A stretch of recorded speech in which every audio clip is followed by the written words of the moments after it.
অস্ত্র দিয়ে আমার এই কয়ধর স্তর আমি ছেদন করে তোমার হাতে আমি তুলে দিচ্ছি।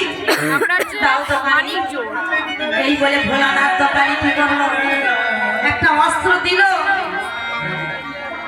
যেই না অস্ত্রটা হাতে ধরে দিয়েছে, ধরামা পক্ষ মাঝে যখন সেই অস্ত্রটিকে দিয়ে ছেদন করছে, তখন ধরামা বলেছে, গোবিন্দ আর সহ্য করতে আমি পারছি না, তুমি একটু আমাকে শক্তি দাও, যে যন্ত্রণা থেকে যেমন আমি মুক্তি পেতে পারি। এই বলে অস্ত্র দিয়ে যখন কয়ধর ছেদন করছে, ছেদন করে অসহ্য যন্ত্রণা ছটফট করছে, তখন হাতে করে নিয়ে দোকানিকে বলছে, দোকানি ধরো। আরে এটা ব্যাংকের ম্যানেজারের কাছে ম্যানেজার ওনার নেই, ওনার ডিসচার্জ হয়েছে। পক্ষ মাঝে আমি আমার স্তন কেটে তোমায় আমি দিলাম।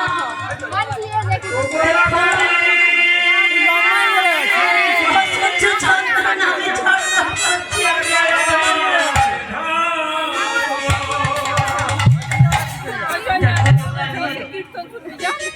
এই কয়ধর আমি তোমায় দিব, জানো? আমার যত দেখিনি এই কয়ধরের অধিকার একমাত্র পুত্রের। তুমি যদি আমাকে মাতৃ চোখে দেখো, আমি তোমাকে পুত্র চোখে দেখবো। তবে আমার এই কয়ধর আমি তোমায় দেব, তার আগে আমি দেব না। ঠিক আছে, আমি কথা দিলাম, আমি তোমাকে মাতৃ চোখে দেখবো, তুমি আমাকে পুত্র চোখে দেখবে। দাও। এই বলে ধরামা সেই কয়ধর থেকে পক্ষ মাঝে যন্ত্রণা ছটফট করছে,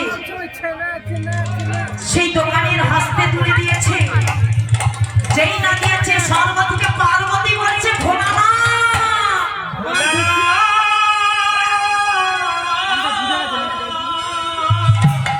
ভোলানাথ তুমি পারলে, তুমি পারলে।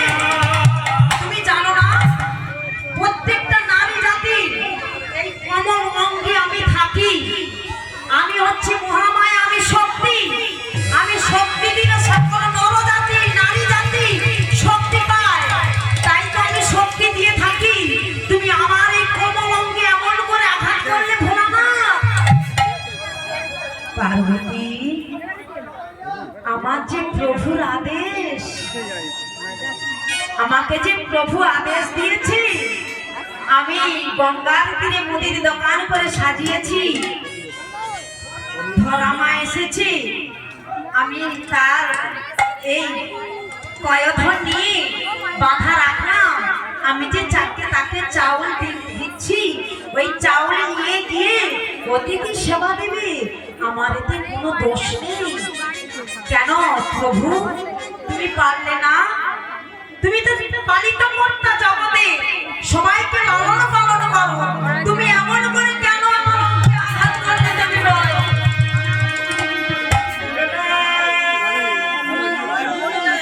আমি কথা দিচ্ছি পার্বতী, এই যে ধরার অঙ্গ থেকে রুধি পড়ছে রক্ত মাটিতে, এই মাটি থেকে জন্ম নেবে বিল্ল বৃক্ষ, আর এই বিল্ল বৃক্ষ থেকে জন্ম নেবে শ্রীফল।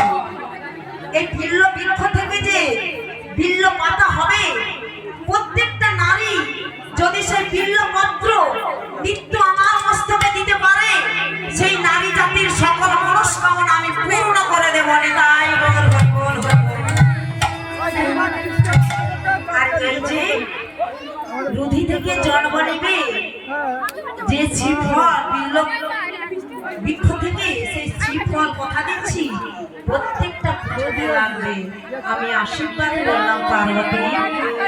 এই বলে ধরা কি করলো, সে চাউল নিয়ে গিয়ে অঙ্গনের ভেতরে নিজের দেহের মধ্যে লতা পাতা দিয়ে বক্ষ মাঝে চেপে রেখেছে, রুধি না পড়ে কেউ জানতে পারে। আর সেই চাউল নিয়ে রক্ত রন্ধন করছে, রন্ধন করতে করতে গোবিন্দকে ডাকছে, মঙ্গলময় তুমি